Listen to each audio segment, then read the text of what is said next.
So what I was thinking was like, what do each of you see for the future? For instance, starting with uh, current Karame. Oh my goodness, I'm sorry. Uh, You mean me? Pronounce your name for me. Is it German? Uh, Me? Kurime? yeah. Oh, okay. Is it German or It's Kurime. Kurime? Because Yes. yeah. Okay. What I was curious was like you know uh, some of the things that you read. For when I was doing the research for this, you had people that was saying that by 2030 there are going to be as many robots as humans on the planet, and some were saying even more. What uh, what do we have to look forward to? Wow, that's a big question. I mean, I guess it depends on what you define as a robot, but we might already be surpassing that number, depending on how you look at it. Um, Well, that's a good question. So, when we talk about robots, for instance, like when I was taking a walk earlier, and they're fixing the electricity stuff outside. Now that's not a robot. We'll consider that a machine. That arm that raises people up to higher so that they can work on the electricity. What what's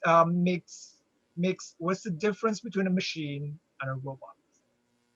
A robots are machines, but there's a difference.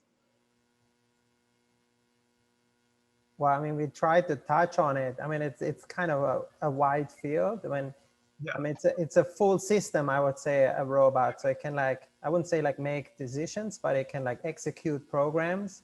And then newer robots can like make decisions. But depending on how you look at it, in some ways, we are robots too once we're paired up with a phone when we receive certain instructions. So by that count, we are already way over.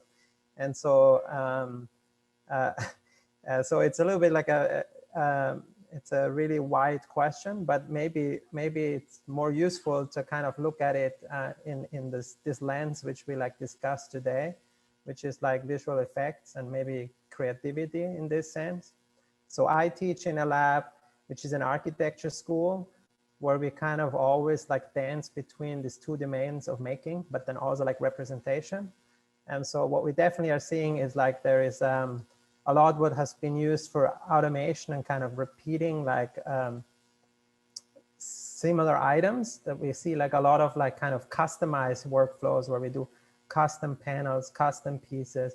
And so I could imagine also like for visual effects, we're going to see, we probably already have it a lot, like 3D printing, where we kind of pair not just the side of representation, but also the side of making, both for the creation of visual effects, but then stages, etc. So I think we will see, if we kind of see those both two sides. And then we can also see, instead of like having these huge armatures, that we're probably going to move to systems where we're going to have a lot of smaller robots, which either can collaborate to kind of form platforms or stages, or which do specific types of filming, where we're going to have like hundreds of cameras. I could imagine that drones could be pretty interesting. Um, but I don't want to take too much time, because I think like some of the guests today, like John Knoll or Mr. Dykes, are much closer to production to really tell us where the cutting edge sits. And so, but I think we're going to see in general much more automated systems which are going to augment what we can do. and, and that's actually interesting because and you like John No or Richard, for instance, what is the future of the motion control camera? I think it's being used. I posted recently on Facebook, Stilla Studios. This is in Sweden. They have this amazing motion control camera. It's this huge thing. They call it the Cyclops.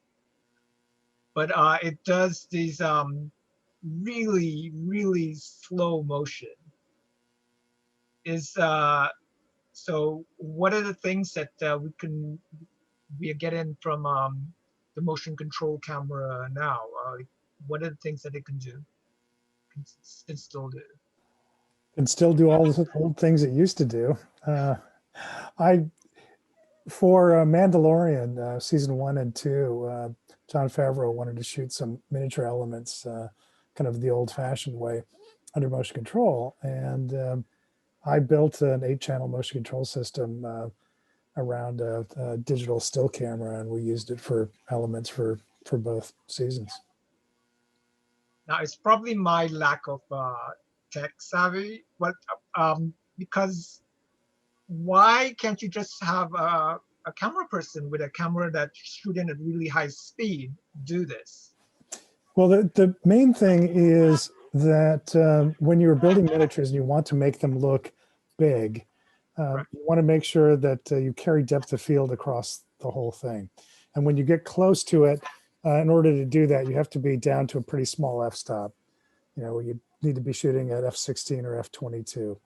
And that means that generally you're shooting with longer exposures, or you have to put so much light on it that that you endanger lighting the model on fire. So at normal light levels, it's not uncommon to need to do like a 1-second exposure at those kind of apertures to get a nice depth of field on the model. So if then you have to make this nice fluid, smooth movement that when the camera is only moving at so small increments per frame that it's sometimes even hard to see it moving. So you need to have precise robotic control to be able to do that. Now I remember Les, I'm not sure he's here, but earlier when we had spoken, he was saying that it's being used in stop motion, and I wasn't sure why it was used in stop motion. Well, I can speak a little to that, Yeah. and that's that. Typically in stop motion, the animator is animating one or more figures Right. or objects in a scene, and traditionally, the camera would be stationary during that time or doing some very simple movement. But using motion control, you can program a complex camera path through the scene, and then the animator can focus really just on what the figures are doing. And when it comes time to take the picture, he's pushing a button and it takes the exposure and moves the camera. And all of that motion, the nice fluid motion of the camera is taken care of by the motion control system. In some of the projects I've been involved with, for instance, we built a Lego city with the cap of the show was a live action human being putting the last part on. So we didn't want to transition from the staccato movement of traditional stop motion. We wanted the camera to move as the puppets were, or the blocks were posed. So we got a little bit of motion blur in each frame. And then when we transitioned to the live action, it wasn't quite so startling to see that smoothness at the end and not at the beginning.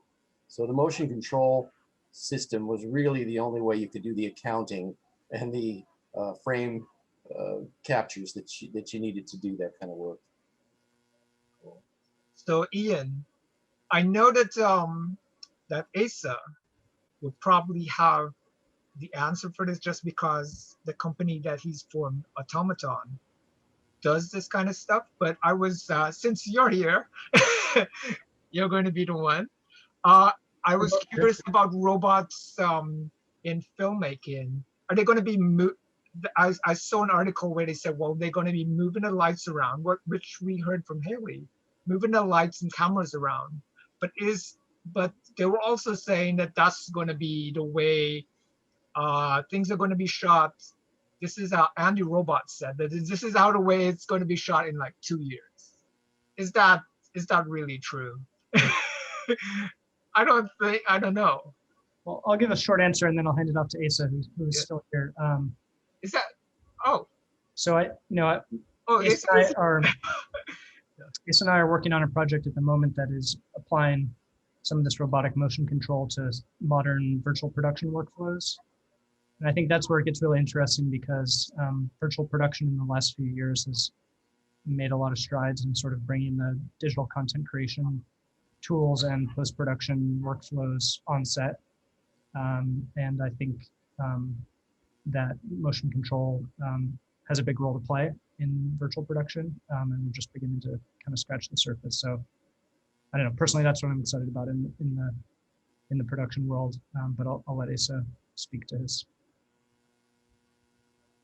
Yeah, I think just making everything easier on the core creative team of a film set. I think that's what, you know, we picked away a little bit at that back in Gravity days. It was for the time, it was a flexible way to work, but definitely, you know, the key grip wanted to get in there and like move the dolly, you know, and the camera, you know, Chivo wanted to go in there and grab on and like move the camera. And so I think I really believe that we can get to the point where everything is repeatable, reliable, safe for all manner of flexible workflows that are much more dynamic and reactive and much more like traditional filmmaking, you know, where you know, these filmmakers are picking up a $50,000, $100,000, $200,000 camera lens package and running around, you know, down the road and making a movie with it. Like, you know, let's pack more robot into that camera. There's a distinction that Chris Anderson made, which is about going back to the earlier question about what is a robot versus a machine. And he said, like, basically once it starts working reliably, then it's no longer a robot. Like your washing machine is called a washing machine because it's now a washing machine. You put clothes in, it senses, you know, how much moisture is in them, and it like does a phenomenal amount of compute and sense and act and actuation, right? Like that is a robot. And, you know, 20, 30 years ago, we would call a modern washing machine a robot. So, you know, I think the goal is to get it out of robotics labs and into everyday life and turn these things into just, you know, ways to interact with people and help people do things. Hey, John. I'm less worried about them taking over, and I'm much more excited about all the ways that they're just going to help us. Cool. Now,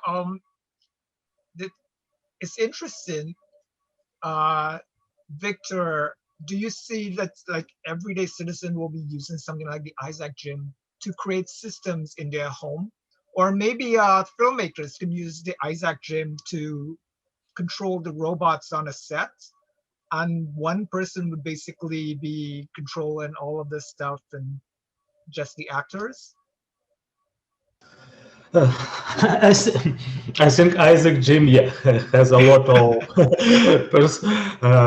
a big future.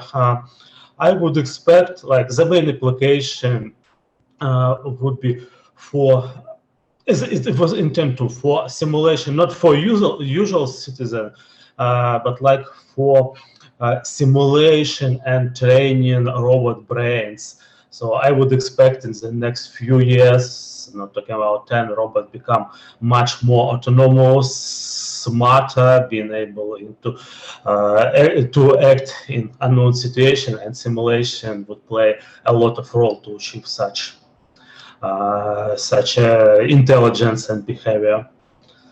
And the VFX is definitely one of the very exciting application field. I was very happy to hear other presenters and know about application of robotics that I didn't heard or didn't meet before in FX industry for make cinemas and the intersection with art. I think it also has a big potential for robotics and for simulation and rendering. And Haley, what's next with VT Pro? I think it was Michael that told me you guys have a fleet of 13 robots. We do have a robot fleet. Yeah, it's like a little army. We do, and we just added was a, telling oh, me you have like a quadruped now. Or yes, we just got the dog. His name is Kevin. He's super cute. And I love how Kevin is so easily, like, you can control him so easily. It's like a video game. And I think that's where I see robotics going, is making And it you so use user Mimic, right? You friendly. use Mimic to control the quadruped, Kevin? No, I wish, but no, there's a completely different, I think it's a Linux-based program to control the quadruped. But Well, now yes. Evan, why can't you control Kevin with Mimic? The short answer, just because we haven't talked about it yet. So one of my goals for Mimic is to move beyond just like the 6-axis robots. I've actually done rigs for quadruped robots like the one they have. A lot of it is on the control side. So you could animate something in Maya, but a lot of it is in how you translate that to robot control programs. So that's where a lot of the nuance is sometimes. So the models that we're using in Mimic, these are like already rigged models. Do we get them from the computer manufacturer? I mean, from the robot manufacturer, or? Yeah, so most of the manufacturers provide all the kind of basic models of the robots. I have some procedural rigging tools where I can take basically the dimensions of the robot and then just say so are those set the up things to come in? Are those the things to come in Mimic? Like you'll be able one day to control Kevin. Yeah, and on that note, yeah. like John mentioned the motion control system he built in his garage, which is awesome, and I want everyone to be able to do what John does. I want everyone to be able to say like, oh, I have these like 4 motors, and I want to like put them in here and just have a normal Maya rig and animate them, and then just write out a robot control program without having to be John Knoll. So yeah, that's sort of like my personal kind of aspiration. John is building a quarter scale of the Dijkstraflex. So I've heard about this. Yeah. Oh, you've heard about this? Yeah. I mean, yeah. So we've definitely reached our time. Oh, there it is. There it is. Yeah. Awesome. Cool. Yeah, we've definitely reached our limits. So thank you so much. There was such amazing presentations tonight. And I think we should let John Dykstra just say one final comment. I know, John, what do you have to say? Like, I think Joan is right. Yeah. Well, listen, I really love the robotics aspect of it. We had a Versatran back in the days of silent running. I don't know what that is, 69, something like that.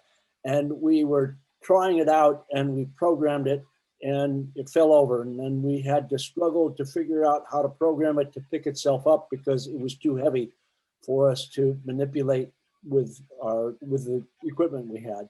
So that was a challenge, and it gave me a real insight into how easily robotics can be programmed. So here's something interesting. The graphic for this event, I was looking at silent run-in as the idea. If you look, there's some of these triangle things. Those are actually that dome. Yeah, we had lots of those. The dome. But a lot of it I didn't think people would understand, so I took it out and made a whole other design. But yeah, sorry. Yeah, go ahead. Well, it's like silent running. It's in the past. Yeah. Again, thank you so much. This was an amazing event. Thank you all for being a part of it. And I hope you guys can, everyone who's been watching it, hope you guys enjoyed it and will come to some of our other events. Thank you very much.